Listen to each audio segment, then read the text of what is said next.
آپ کو یہ اختیار کس نے دیا ہے؟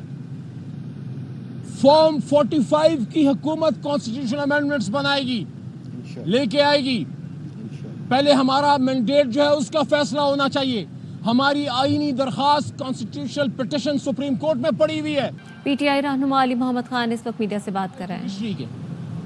اور جوڈیشری سے، عدلیہ سے ان کے غلط کاموں کی رد آ رہی ہے۔ وہاں سے عمران خان صاحب کو، تحریک انصاف کو اور عام پاکستانیوں کو، مظلوموں کو انصاف ملنے کی امید ہے۔ یہ امید اس کو ختم کرنا چاہتے ہیں۔ ایسے آئینی ترامیم ہیں کہ سپریم کورٹ کا صرف نام رہ جائے گا، سپریم بیچ میں کوئی نہیں رہے گا۔ چیف جسٹس آف پاکستان کا صرف نام کا عہدہ رہ جائے گا، اختیار کوئی نہیں رہے گا، اور ججوں کے انتخاب میں بے انتہا سیاسی مداخلت ہو جائے گی، اور کسی کو یہ نہیں پتہ لگے گا کہ اب میں سپریم کورٹ میں جاؤں، میں کانسٹیٹیوشنل کورٹ میں جاؤں، میں کس کورٹ میں جاؤں۔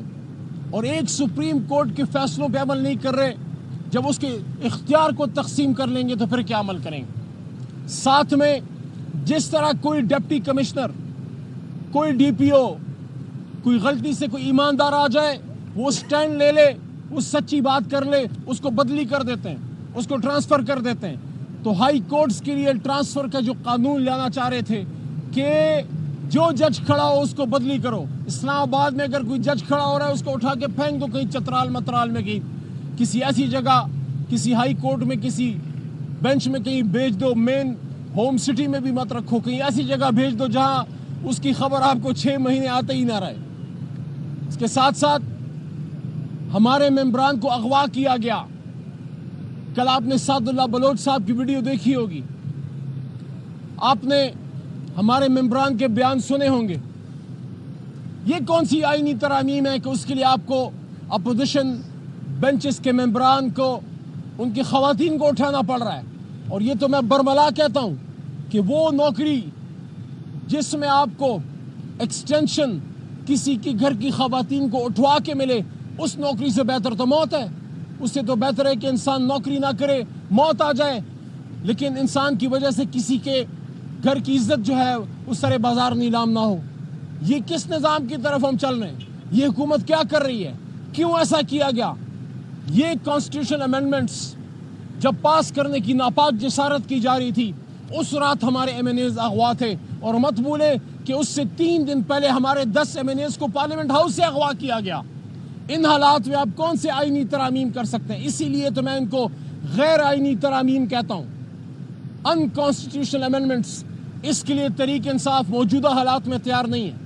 دوسرا ہمارا اصولی موقف ہے، سب سے پہلے عمران خان صاحب کو اور اسیران کو رہا کیجئے۔ یہ جو آج اڈیالہ کے باہر ہم کھڑے ہیں، اسیر اڈیالہ 400 دنوں سے زیادہ ہو گئے، عمران خان صاحب یہاں اڈیالہ جیل میں پابند سلاسل ہیں۔ آپ ہم سے توقع رکھتے ہیں کہ ہم آپ کے ساتھ کانسٹیٹیوشنل امینڈمنٹس میں بات کریں؟ پہلے ہمارے لیڈر کو باہر لے کے آئیں۔ اور دوسری بات، آپ کو یہ اختیار کس نے دیا ہے؟ فارم 45 کی حکومت کانسٹیٹیوشن امینڈمنٹس بنائے گی، لے کے آئے گی۔ پہلے ہمارا مینڈیٹ جو ہے اس کا فیصلہ ہونا چاہیے۔ ہماری آئینی درخواست کانسٹیٹیوشنل پٹیشن سپریم کورٹ میں پڑی ہوئی ہے کہ ہمارے مینڈیٹ کا فیصلہ کیا جائے، ہمارا اوریجنل مینڈیٹ ہمیں واپس کیا جائے۔ تو تحریک انصاف کی بنیادی ڈیمانڈز آج بھی وہی ہیں، عمران خان بشمول اسیران، ان کی رہائی اور مینڈیٹ کی واپسی۔ اس کے بعد پھر بیٹھیں گے کہ ہم نے کس چیز پہ اب آپ کے ساتھ بات کرنی ہے، اور آئینی سقم کیا ہے اس پہ بھی بات کر لیتا ہوں۔ جو میں نے شروع میں کہا کہ یہ آئینی ترامیم نہیں ہو سکتی، تو آئینی سقم کیا ہے؟ آپ کا ہاؤس آف فیڈریشن کمپلیٹ ہی نہیں ہے۔ آپ سینٹ آف پاکستان سے اگر آئینی ترامیم پاس کرنا چاہتے ہیں تو وہاں پہ تو خیبر پختونخوا کی نمائندگی نہیں ہے، آپ نے تو الیکشن ہی نہیں کرایا، ہاؤس کمپلیٹ نہیں ہے۔ انکمپلیٹ ہاؤس سے، غیر مکمل ایوان سے آپ کیسے آئینی ترامیم پاس کر سکتے ہیں؟ اور صرف سینٹ آف پاکستان جو ہے وہ نامکمل نہیں، بلکہ قومی اسمبلی بھی نامکمل ہے۔ تحریک انصاف کی ریزرو سیٹیں، مخصوص سیٹیں، خواتین کی سیٹیں اور اقلیتی سیٹیں ابھی تک ہمیں نہیں ملی۔ تو جب نہ قومی اسمبلی مکمل ہے اور نہ سینٹ آف پاکستان مکمل ہے، تو انکمپلیٹ ہاؤس میں آئینی ترامیم ہو ہی نہیں سکتی۔ اللہ تعالیٰ کا کرم ہے, اللہ نے تحریک انصاف کو مضبوط رکھا, ہمارے ممبران مشکل حالات میں کھڑے رہے, مضبوط رہے. میں ان کو سلام پیش کرتا ہوں اور میں شکریہ ادا کرتا ہوں تحریک انصاف کے تمام ہمارے لاکھوں کروڑوں ووٹر سپورٹر ورکر کو, جنہوں نے ہمیں سپورٹ بھی کیا اور جن کا پریشر بھی تھا پیچھے کہ عمران خان اگر جیل میں ہے تو کوئی یہ نہ سمجھے اس کے ووٹ کا محافظ اس کا ورکر ہے, کوئی پارلیمنٹیرین سوچ بھی نہیں سکتا. سب عمران خان کے ساتھ ڈٹے ہوئے کھڑے, لیکن اگر خدا نہ خواستہ کسی کے دل میں نیت میں فطور بھی آئے تو یہ ذہن میں اس کے ہے کہ پیچھے کارکن پھر نہیں چھوڑے گا.